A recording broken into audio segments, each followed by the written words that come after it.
হরে কৃষ্ণ। শুধু গৌর ভক্তবৃন্দ, শ্রী ভগবান কথা ইউটিউব চ্যানেলে আপনাদের সকলকে সুস্বাগতম।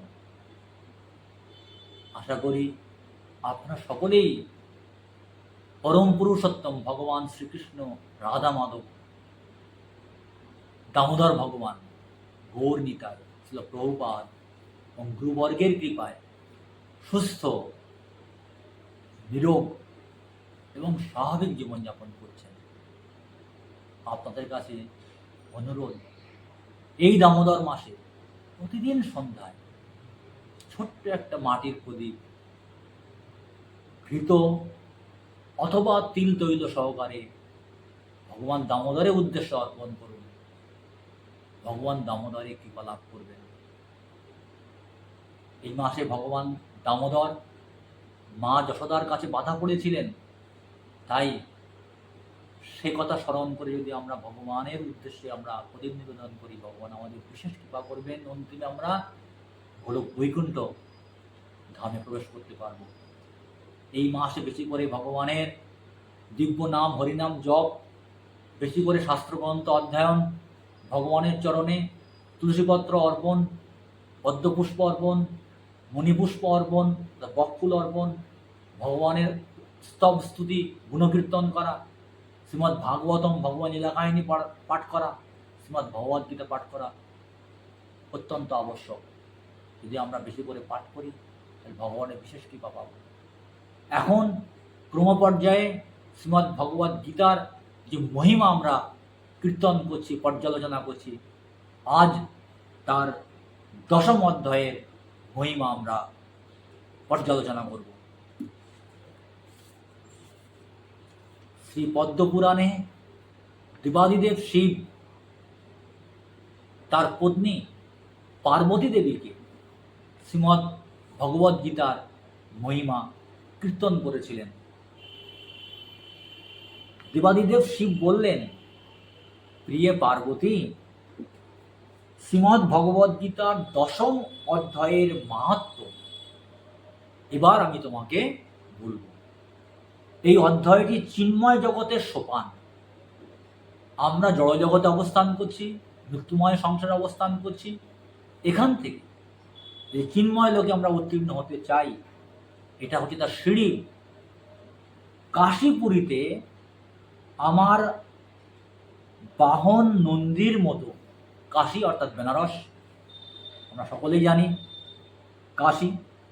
কাশীপুরীতে আমার বাহন অর্থাৎ ভগবান শিবের বাহন নন্দীর মতো প্রিয় ধীর বুদ্ধি নামে এক ব্রাহ্মণ ছিল। নন্দী ভগবানের বাহন, তার মতো একজন ব্রাহ্মণ, ভগবানের যে শিবের যিনি প্রিয়, নন্দীর মতো প্রিয় ধীর বুদ্ধি নামের ব্রাহ্মণ। তাহলে ব্রাহ্মণের নাম হচ্ছে ধীর বুদ্ধি। সে সর্বদাই শান্তিপ্রিয় এবং তার সমস্ত ইন্দ্রিয় ভগবান শ্রীকৃষ্ণের মহিমায় নিবদ্ধ ছিল। শান্তিপ্রিয় ব্যক্তি সেই ব্যক্তি হতে পারেন যিনি হৃদয় থেকে শান্ত, যিনি অন্যের কখনো অনিষ্ট বা ক্ষতি করতে চান না, যিনি অল্পেতে পরিতৃপ্ত, যিনি ভগবানের প্রতি সম্পূর্ণ নির্ভরশীল, যিনি ভগবানের কৃপা সর্বদা প্রার্থনা করেন, তিনি হচ্ছেন ধীর বুদ্ধি এবং শান্তিপ্রিয় ব্যক্তি। এখানে ব্রাহ্মণের নাম ধীর বুদ্ধি। তিনি তার সমস্ত ইন্দ্রিয় ভগবান শ্রীকৃষ্ণের মহিমায়, ভগবান শ্রীকৃষ্ণের গুণকীর্তন করার সবসময় তিনি চেষ্টা করতেন। যেখানেই সে যেত, গভীর স্নেহে আমি তাকে অনুসরণ করতাম। কে? ভগবান শিব তাকে অনুসরণ করত। শিব একজন আদর্শ কৃষ্ণ ভক্ত, শিব পুরাণে বর্ণিত হয়েছে। বৈষ্ণবনাং যথা শম্ভু, শাস্ত্রে বলা হচ্ছে বৈষ্ণবনাং যথা শম্ভু। শম্ভু অর্থাৎ শিব হচ্ছেন শ্রেষ্ঠ বৈষ্ণব। বৈষ্ণবনাং যথা শম্ভু শাস্ত্রে নির্দেশ করা হচ্ছে অন্যত্রে। যেখানেই সে যেত গভীর স্নেহে আমি তাকে অনুসরণ করতাম, অর্থাৎ শিবজি তাকে অনুসরণ করতেন যাতে আমি তাকে রক্ষা করতে পারি। অর্থাৎ শিব পরম বৈষ্ণব তিনি একজন বিষ্ণু ভক্তকে, যার নাম ধীর বুদ্ধি ব্রাহ্মণ ছিলেন, তাকে রক্ষা করতে যাচ্ছেন। কেন না, ধীর বুদ্ধি ব্রাহ্মণ সর্বদা ভগবান শ্রীকৃষ্ণের গুণকীর্তন বা মহিমা বা গ্লোরিফিকেশন করতেন বলে। যদি আমরাও যদি ভগবান শ্রীকৃষ্ণের গুণকীর্তন করি, তাহলে ভগবান শিব আমাদের সর্বদা রক্ষা করবেন। এটা এখান থেকে আমরা বুঝতে পারি, অনুধাবন করতে পারি। আমার কার্যকলাপ দেখে আমার নিত্য সেবক ভৃঙ্গি ঋদ্ধি, নন্দী আর ভৃঙ্গি ভগবান শিবের সেবক, ভৃঙ্গি ঋদ্ধি আমার কাছে জানতে চাইল এই মহান ভক্ত কি ধরনের তপশ্চর্যা এবং অন্যান্য ধর্মকর্ম সম্পাদন করেছেন, যাতে আপনি স্বয়ং তার সেবা করছেন। ভগবান শিবের অনুচর ভৃঙ্গি ঋদ্ধি ভগবানকে প্রশ্ন করছেন যে কেমন ভক্ত এ, কেমন মহান ভক্ত যে যার জন্য আপনি তাকে সেবা করছেন। ভৃঙ্গি ঋদ্ধির প্রশ্ন শুনে আমি বললাম, ভগবান শিব বললেন, এক সময় কৈলাস পর্বতের পুন্নাগ উদ্যানে, কৈলাস পর্বতের যে গার্ডেন, যে উদ্যান বাগান, তার নাম হচ্ছে পুন্নাগ। পুন্নাগ উদ্যানে চাঁদের আলোয় বসে আছি, কে? ভগবান শিব বসে আছেন। এমন সময় ঝোড়ো হাওয়া গাছপালাকে সশব্দে নাড়িয়ে দিল, চারদিক ছায়ায় ঢেকে ফেলল। মনে হলো যেন একটা পর্বত নড়াচড়া করছে। আকাশে কালো মেঘের ন্যায় একটা বিশাল পাখি এসে হাজির হলো। তার ডানার ঝাপটানিতে গাছপালা নড়তে লাগলো এবং চতুর্দিকে ধুলার ঘূর্ণিপাকের সৃষ্টি হলো। পাখিটি ভূমিতে অবতরণ করে আমাকে শ্রদ্ধা জানালো, আমাকে মানে ভগবান শিবকে শ্রদ্ধা জানালো এবং একটি সুন্দর পদ্মফুল আমাকে অর্পণ করল। এরপর আমাকে বললেও, হে সর্বাশ্রয় অর্থাৎ সর্বজীবের আশ্রয়, হে মহাদেব, আপনার জয় হোক, আপনার মহিমা অনন্ত। ইন্দ্রিয় সংযমী সকল ভক্তদের আপনি রক্ষাকর্তা। যে সমস্ত ভক্তরা আমরা ইন্দ্রিয়কে সংযম করার শিক্ষা শিখে ইতিমধ্যে সংযত হওয়ার চেষ্টা করছি, একাদশ ইন্দ্রিয়কে আমরা সংযত রেখে ভগবান শ্রী রাধা মাধবের সেবায় নিরত আছি, প্রতিদিন সেবা করছি, তাদেরকে কে রক্ষা করেন? ভগবান শিব। কেন ভগবান বলছি? শিবকেও ভগবান রূপে অ্যাড্রেস করা হয়, ব্রহ্মাকেও ভগবান বলা হয়, কিন্তু পরম ব্রহ্ম পরমেশ্বর হয়েছেন ভগবান শ্রীকৃষ্ণ। একথা ব্রহ্ম সংহিতাতে ব্রহ্মা বলেছেন। কি বলেছেন? ঈশ্বর পরম কৃষ্ণ সচ্চিদানন্দ বিগ্রহ অনাদির আদি গোবিন্দ সর্বকারণ কারণম। শ্রীমদ্ ভাগবতম ব্যাসদেব লিপিবদ্ধ করেছেন, এতে চাংশ কলা পুংস কৃষ্ণস্তু ভগবান স্বয়ং ইন্দ্রিয়ারি ব্যাকুলং লোকং মৃয়ন্তি যুগে যুগে। চৈতন্য চৈতামৃত গ্রন্থে কৃষ্ণদাস কবিরাজ গোস্বামী লিখেছেন, একেলা ঈশ্বর কৃষ্ণ, একেলা ঈশ্বর কৃষ্ণ আর সব ভৃত্য, যারে জয়ীছে নাচায় সে তৈছে করে নিত্য। তাহলে ভগবান শ্রীকৃষ্ণের নাম গুণ লীলা স্মরণ করছে বলে সেই ভক্তকে রক্ষা করছেন কে? স্বয়ং দেবাদিদেব শিব। পরমেশ্বর ভগবান কৃষ্ণের ভক্তদের মধ্যে আপনি হলেন সর্বশ্রেষ্ঠ। পরমেশ্বর ভগবান কৃষ্ণের ভক্তদের মধ্যে শ্রেষ্ঠ হলেন শ্রেষ্ঠ বৈষ্ণব শম্ভু। ওই জন্য বললাম, শাস্ত্রে বর্ণিত আছে বৈষ্ণবনাং যথা শম্ভু। বৈষ্ণবদের মধ্যে শ্রেষ্ঠ হচ্ছেন শম্ভু অর্থাৎ শিব। বৃহস্পতির ন্যায় মহাত্মারা, বৃহস্পতি দেবতার মতো মহাত্মারা সর্বদা আপনার মহিমা কীর্তন করেন। দেবতারাও শিবের, দেবাদিদেব শিবের মহিমা গুণ কীর্তন করেন।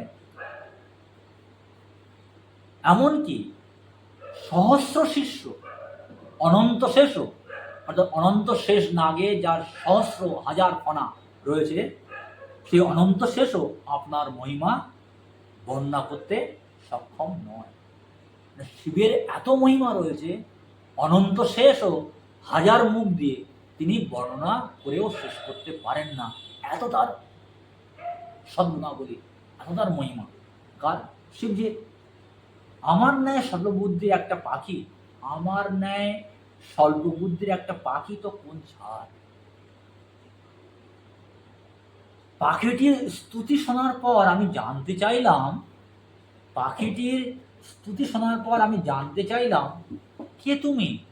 মানে শিবজি জানতে চাইলেন, কে তুমি এবং কোথা থেকে এসেছো?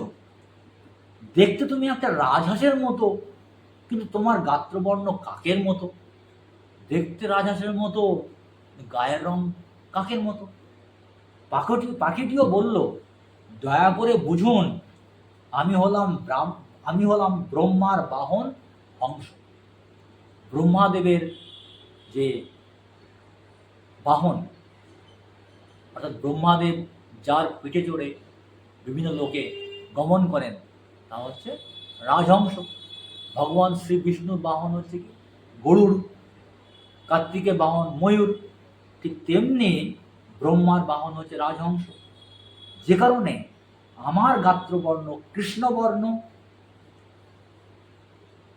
যে কারণে এখন আমি তো রাজহংস, তা আমার গায়ের রং যে কালো হলো, কি কারণে?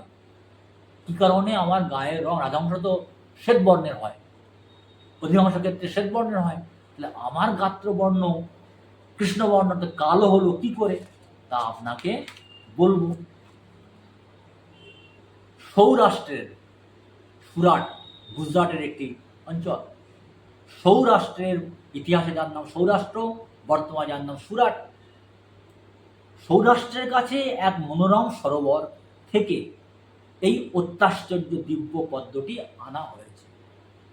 সেখানে আমি কিছুকাল বেশ আনন্দে ছিলাম, কিন্তু উঠতে উঠতে হঠাৎ করেই আমি মাটিতে পড়ে যাই এবং আমার শরীর কালো হয়ে যায়, শ্বেত বর্ণের রাজহংস হয়ে যায় কালো বর্ণের। তখন আমি মনে মনে চিন্তা করলাম, কি করে আমি পড়ে গেলাম এবং কিভাবে আমার কর্পূরের মতো ধবধবে গায়ের রং কালো হয়ে গেল। চিন্তা করুন, রাজহংসের গায়ের রং ছিল কর্পূরের মতো ধবল সাদা রং, কালো হয়ে গেল। এইসব কথা যখন ভাবছিলাম, তখন সরোবরের মাঝের পদ্মগুলি থেকে একটা কণ্ঠস্বর ভেসে এলো। পদ্ম ফুলের থেকে কণ্ঠস্বর ভেসে আসছে, হে হংসরাজ, ওঠো, কেন তুমি পড়ে গেলে এবং কেন তোমার গায়ের রং কালো হয়ে গেল? আমি উঠে পড়লাম এবং সরোবরের কেন্দ্রস্থলে গেলাম। সেখানে 5টি অসাধারণ সুন্দর পদ্মফুল দেখতে পেলাম। সেগুলির ভিতর থেকে একজন সুন্দরী মহিলা বেরিয়ে এলো। দেখুন, অচিন্ত কাহিনী, অচিন্ত, চিন্তা করা যায় না। পদ্মফুল থেকে সুন্দরী মহিলা বেরিয়ে এলো, তাকে প্রদক্ষিণ করে আমি আমার পতনের কারণ জিজ্ঞাসা করলাম। মানে রাজহাঁসটি জিজ্ঞাসা করলো, সে বলল, হে কৃষ্ণ হংস, তুমি ওড়ার সময় আমাকে অতিক্রম করে ফেলেছিলে। যখন তুমি উঠছিলে তখন তুমি আমাকে অতিক্রম করেছো, আমার উপর দিয়ে চলে গেছো, আর সেই পাপে তোমার পতন হয়েছে। তুমি সেই পাপে উপর থেকে উঠতে উঠতে নিচে পড়ে গেছো, শ্বেত বর্ণ থেকে কৃষ্ণবর্ণ হয়ে গেছো এবং তোমার দেহ কালো হয়েছে। তোমাকে পড়তে দেখে আমার খুব দুঃখ হলো। ওই রমণীটি বলল, সেজন্যই তোমাকে এখানে ডেকেছি। আমি মুখ খোলায় সুগন্ধ নির্মিত হয়ে 7,000 কালো মৌমাছিকে পবিত্র করে দিল এবং তারা তৎক্ষণাৎ স্বর্গরাজ্যে প্রবেশ করল। অচিন্তনীয়। আমি মুখ খোলা, মানে চিন্তা করা যায় না, আমি মুখ খোলায় সুগন্ধ নির্গত হয়ে, মানে ওই রমণীর মুখ থেকে সুগন্ধ বেরিয়ে 7,000 কালো মৌমাছিকে পবিত্র করে দিল এবং তারা তৎক্ষণাৎ স্বর্গরাজ্য অর্থাৎ ইন্দ্র দেবতা যেখানে থাকেন প্রবেশ করল, দেবতারা যেখানে থাকেন। হে প্রিয় পক্ষীরাজ, যে কারণে আমি এই শক্তির অধিকারী তোমাকে তা বলবো। কি করে আমি এই শক্তি পেয়েছি? যে আমি মুখ দিয়ে সুগন্ধ নির্গত করলাম, আর সঙ্গে সঙ্গে 7,000 কালো মৌমাছি পবিত্র হয়ে তার স্বর্গে চলে গেল। এই শক্তি কোথা থেকে পেলাম? সেই যে ঘটনা, কাহিনী, এটা আমি তোমাদের বলবো। এই জন্মে 3 জন্ম আগে, ওই সুন্দরী রমণীটি বলছেন, তার এই বর্তমান জন্মের 3 জন্ম আগে আমার এক ব্রাহ্মণ পরিবারে জন্ম হয়েছিল। আমার নাম ছিল সরোজ বদনা। সরোজ মানে পদ্মফুল, অর্থাৎ পদ্মফুলের মতো মুখ, সরোজ বদনা। বাবা আমাকে সতীত্ব রক্ষার আদর্শ শিক্ষা দিতেন। তাহলে বাবা কত আদর্শ ছিলেন! তার কন্যাকে কীভাবে সতীত্বকে ধরে রাখতে হয় বা সতীত্বকে অর্জন করতে হয়, সতীত্বকে লালন করতে হয়, পালন করতে হয়, তার শিক্ষা দিতেন। তাই বিয়ের পর আমি খুবই বিশ্বস্ততার সঙ্গে স্বামী সেবা করতাম। মানে উনি ওনার স্বামীর অত্যন্ত বিশ্বস্ত স্ত্রী ছিলেন, সাধ্বী রমণী ছিলেন। একদিন আমি একটি ময়না পাখি পেলাম, কাকাতুয়া ময়না আমরা জানি, পাখি পেলাম। সেটার দেখাশোনা করতে গিয়ে আমার স্বামী সেবার ব্যাঘাত ঘটত। একজন পরায়ণ স্বামী, যিনি তার স্বামীর সেবা যত্ন দেখভাল সবসময় করেন, হঠাৎ একটা ময়না পাখি পুষেছেন, তার সেবা যত্ন করতে হয়, খাওয়া জল ইত্যাদি দিতে হয়, তাকে পরিষ্কার পরিচ্ছন্ন করতে গিয়ে তার ওইদিকে সময় চলে যাচ্ছে। তাহলে তিনি স্বামীর সেবা ব্যাহত হচ্ছে, ব্যাঘাত ঘটছে। তাই রেগে গিয়ে স্বামী আমাকে পরজন্মে ময়না হয়ে জন্মাতে অভিশাপ দিলেন। পৌরাণিক কালে, এই কলিযুগ ছাড়া অন্যান্য যুগে, মানে সত্য, ত্রেতা, দাপর যুগে অভিশাপ দিলে অভিশাপ বাস্তবায়িত হতো। এই কলিযুগে অভিশাপ বাস্তবায়িত হয় না, কারণ কলিযুগের মানুষ মন্দবুদ্ধি। মানুষের যদি অভিশাপ দেওয়ার ক্ষমতা থাকতো, তাহলে মনুষ্য সম্প্রদায় একেবারে জর্জরিত হয়ে যেত অভিশাপ। কলিযুগে শাস্ত্রে বর্ণনা করে বলা হয়েছে, কলিযুগে আশীর্বাদ খাটে, প্রার্থনা খাটে, কিন্তু অভিশাপ খাটে না, শাস্ত্রের নির্দেশ। কিন্তু এখানে যে যুগের কথা বলা হচ্ছে, সে যুগে অভিশাপ খাটতো। ফলে স্বামী রেগে গিয়ে অভিশাপ দেওয়াতে পরবর্তী জন্মে অবশ্যই ময়নার শরীর প্রাপ্ত হলো ওই সুন্দরী রমণী। পরজন্মে ময়না হয়ে জন্মালেও কঠোরভাবে সতীত্বের আদর্শ পালনের জন্য, যদি তিনি চরমভাবে সতীত্ব আদর্শ পালন করতেন, আমার কতিপয় মুনি ঋষির সঙ্গ লাভ হতো। তাহলে দেখুন, বর্তমান কালেও যদি আমরা এই শিক্ষাকে আমাদের জীবনে প্রয়োগ করতে পারি, যারা আমরা রমণী শরীরে আছি, যারা আমরা স্ত্রী শরীরে আছি, তাহলে কতটা আমরা লাভবান হব। কঠোরভাবে সতীত্বের আদর্শ পালনের জন্য আমার কতিপয় মুনি ঋষির সঙ্গ লাভ হয়। মুনি এবং ঋষি হচ্ছে ভগবানের জন, যারা সর্বদা ভগবানের চিন্তায় ব্যস্ত থাকে। তারা আমাকে তাদের আশ্রমে স্থান দিলেন। কোথায়? মনীষীদের আশ্রমে থাকার ব্যবস্থা করলেন। এক মুনির এক কন্যা আমাকে দেখাশোনা করত। সেখানে থাকাকালীন প্রতি সকাল ও সন্ধ্যায় আমি শ্রীমদ্ ভগবদ্ গীতার 10ম অধ্যায়ের পাঠ শুনতাম। মনীষীদের পুত্ররা, কন্যারা, মনীষীরা নিজেরাই সর্বদা শাস্ত্র গ্রন্থ অধ্যয়ন করে সকাল সন্ধ্যায় তারা শ্রীমদ্ ভগবদ্ গীতা, ভাগবতম পাঠ করেন, বেদ পুরাণাদি পাঠ করেন। অভ্যাস তা ওই রমণীটি শুনতেন। ফলে পরের জন্মে আমি পদ্মাবতী নামে এক অপ্সরা হয়ে জন্মালাম। 3 জন্মের কাহিনী বলছেন উনি। পরের জন্মে কি হলেন? পদ্মাবতী নামে এক অপ্সরা, এবং স্বর্গীয় গ্রহে বাস করতে লাগলাম। স্বর্গে বাস করতে লাগলেন। একদিন পুষ্পক রথে ভ্রমণরত অবস্থায় এই সরোবরে একটি সুন্দর পদ্মফুল দেখতে পেলাম। পুষ্পক রথ সর্বত্র গমন করতে পারে। দিব্য বিমান যাকে বলা হচ্ছে, শ্রীমদ্ ভাগবতে বলা হচ্ছে দিব্য বিমান। দিব্য বিমান মানে ইটার্নাল চ্যারিয়ট, যেটা আমাদের জগজাগতিক যানবাহনের মতো নয়। এক জায়গা থেকে আরেক জায়গা, এক গ্রহলোক থেকে আরেক গ্রহলোকে যাওয়া সক্ষম নয় এই জগজাগতিক বিমানের মাধ্যমে। দিব্য বিমানের মাধ্যমে এক গ্রহলোক থেকে আরেক গ্রহলোকে যাওয়া সম্ভব। শ্রীমদ্ ভাগবত তার বর্ণনা আমি নিজে পড়েছি।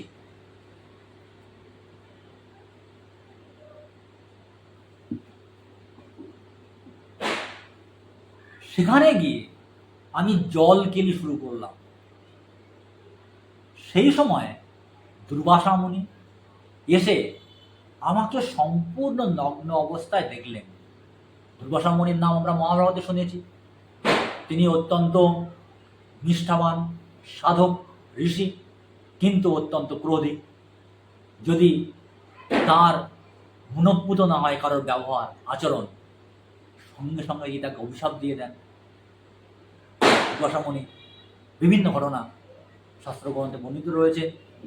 সেই দুর্বাসা মুনি এসে দেখলেন সম্পূর্ণ নগ্ন অবস্থায়। তার ভয়ে সঙ্গে সঙ্গে আমি 5টি পদ্ম ফুলের রূপ ধারণ করলাম। 5টি পদ্ম ফুল হয়ে গেলেন। আমার 2 হাত 2টি পদ্ম, 2 পা 2টি পদ্ম, এবং অবশিষ্ট শরীর থেকে 5ম পদ্মের সৃষ্টি হল।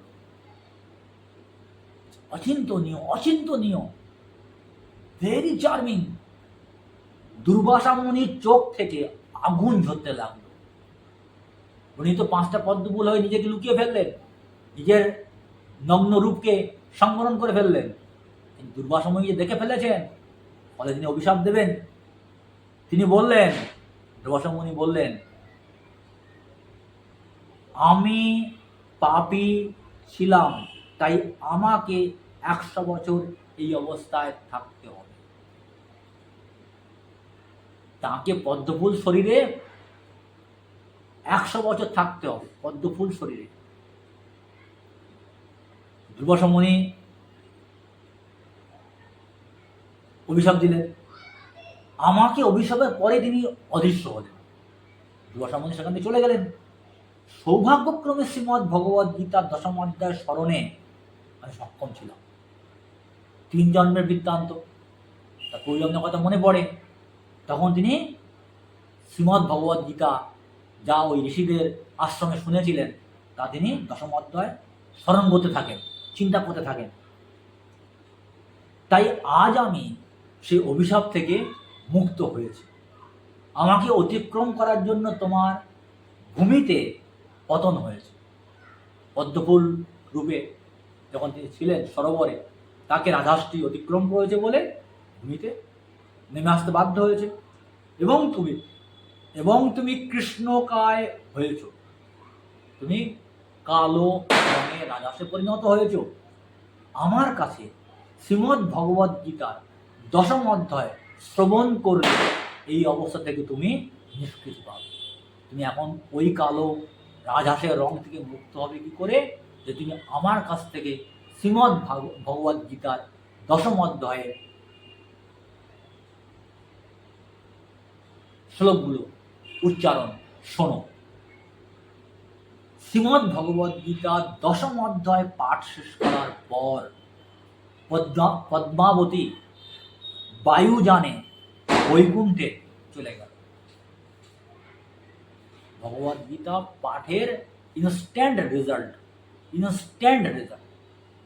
পেল পদ্মাবতী, এবং চলে গেলেন বিমানে করে বৈকুণ্ঠ লোকে।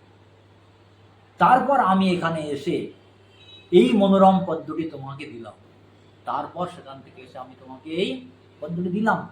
ভগবান শিব বললেন, কে দিলেন? ওই যে রাজহাঁসরূপী, কালো রাজহাঁসরূপী, যার হাতে পদ্মফুল ছিল, সে এসে দিল, তাকে শিবকে দিলেন।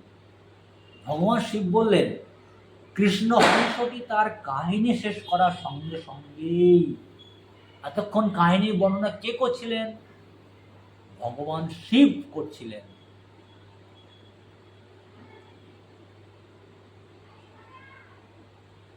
এতক্ষণ কাহিনীটি বর্ণনা কে করছিলেন? ভগবান শিব করছিলেন। কাকে? তার স্ত্রী পার্বতী দেবীকে।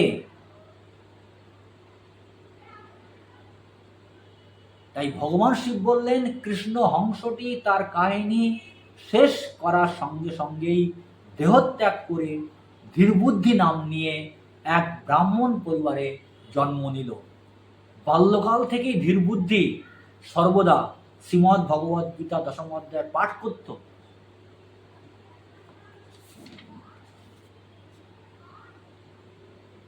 কাশীপুরীতে যে ধীরবুদ্ধি ব্রাহ্মণের কথা বলা হয়েছিল, তার কথা ভগবান শিব আবার রিপিট করলেন, আবার পুনরায় বললেন।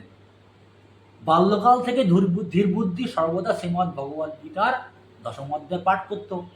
তাই সেই পাঠ যে শুনবে, সে পতিতই হোক বা নেশায় উন্মত্তই হোক অথবা ব্রাহ্মণ হত্যাকারী হোক, শঙ্খচক্রধারী শ্রী বিষ্ণুর দর্শন সে পাবেই। সেই কারণে হে প্রিয় ভিঙ্গ ঋষি, আমি সর্বদা ধীরবুদ্ধির সেবা করছি। ভগবান শিব এই জন্য ধীরবুদ্ধি নামক সেই শ্রীমদ্ ভগবদ্ গীতার দশম অধ্যায় যিনি পাঠ করেছিলেন, তার সেবা করছেন, অর্থাৎ ভক্তের সেবা করছেন। প্রিয় পার্বতী, পুরুষ হোক বা নারী হোক, সন্ন্যাসী বা গৃহস্থ হোক, যে অবস্থায় হোক না কেন, শ্রীমদ্ ভগবদ্ গীতার দশম অধ্যায় পাঠ করলেই তার বিষ্ণু দর্শন হবে। যিনি পাঠ করবেন তিনি ভগবান শ্রী বিষ্ণুকে দর্শন করতে পারবেন। আর এখানে আরো বলা হলো, আমরা যতই পতিত হই না কেন, কলিযুগের মানুষ আমরা পতিত, শাস্ত্রজ্ঞান আমাদের মধ্যে প্রবেশ করতে চায় না, আমরা নিজেরাও চাই না, শাস্ত্র অধ্যয়ন আমরা করতে চাই না, শ্রীমদ্ ভগবদ্ গীতা ভাগবত আমরা পড়তে চাই না। আমরা এতটাই জড়চিন্তায়, দেহসুখ ভোগে এতটাই ব্যস্ত যে আমরা শাস্ত্র গ্রন্থ পড়ার কথা চিন্তা করতেও পারি না। দুই একজন মহাত্মা মাত্র যারা শাস্ত্র গ্রন্থ অধ্যয়ন করতে চায়। যদি আমরা শ্রীমদ্ ভগবদ্ গীতার দশম অধ্যায় পাঠ করি, তাহলে আমরা চরম পাপী থেকে পাপী, চরম পাপী হলেও আমরা অন্তিমে ভগবান বিষ্ণুর কৃপা পেয়ে বৈকুণ্ঠ লোকে প্রবেশ করতে পারবো এবং ভগবান বিষ্ণুর দর্শন করতে পারবো, ভগবানকে সাক্ষাৎ করতে পারবো। অনেকে প্রশ্ন করেন, ভগবানকে কি দেখা যায়, ভগবানকে কি দর্শন করা যায়, ভগবানকে কিভাবে দর্শন করা যায়, বিভিন্ন পন্থা উপায় খোঁজেন। ভগবানকে দর্শন করতে যাওয়ার চেষ্টা করা বৃথা। বরং যদি আমরা ভগবানের নির্দেশ, ভগবানের আদেশ, ভগবানের কি ভালো লাগে, ভগবানের সেবা, ভগবানের নির্দেশ মতো যদি আমরা জীবন চালনা করি, তাহলে আমরা স্বয়ং ভগবানকে মৃত্যুর পরে, এই জড় শরীর ত্যাগ করার পরে গোলক বৈকুণ্ঠ লোকে গিয়ে দিব্য দর্শন লাভ করতে পারবো, ভগবানকে সাক্ষাৎ করতে পারবো। আমরা জড়চক্ষু দিয়ে ভগবানকে দর্শন করতে অক্ষম হচ্ছি। কারণ কি? আমাদের চেতনা কলুষিত হয়ে রয়েছে। তাই আমরা মন্দিরে ভগবানকে বিগ্রহরূপে দর্শন করি, স্বয়ং ভগবানকে দেখতে পাই না। যখন আমরা দিব্যচক্ষু দিয়ে, যখন আমরা দিব্য জ্ঞান লাভ করতে করতে, শাস্ত্রজ্ঞান লাভ করতে করতে আমাদের দিব্যচক্ষুর উন্মিলন ঘটবে, তখন আমরা ভগবানকে সাক্ষাৎ করতে পারব। যেমন প্রহ্লাদ মহারাজ দর্শন করেছেন, শ্রীমদ্ ভাগবতে বর্ণিত আছে, ধ্রুব মহারাজ দর্শন করেছেন, শ্রীমদ্ ভাগবতে বর্ণিত আছে। ঠিক তেমনি শুদ্ধ ভক্তদের মতো আমরা দর্শন করতে পারব। হরে কৃষ্ণ কৃষ্ণ কৃষ্ণ হরে হরে, হরে রাম রাম রাম হরে।